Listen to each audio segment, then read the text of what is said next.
ಎರಡು ಜಡಿಯನ್ನು ಎಳೆದು ಕೇಳುವೆನು, ನೀ ಸ್ವಲ್ಪ ನಿಲ್ಲಬಾರದೆ. ಎರಡು ನೆರಳಿಗೆ ನಾವಿಬ್ಬರು ಒಂದೇ, ಬಳಿ ನೀನು ಬರಬಾರದೆ.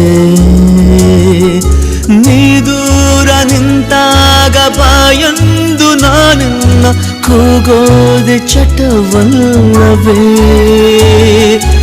ಇಷ್ಟೊಂದು ಒಲವಲ್ಲಿ ನಿನ ನೀಳ ತೋಡನ್ನು ಬಯಸೋದೆ ಹಿತವಲ್ಲವೇ.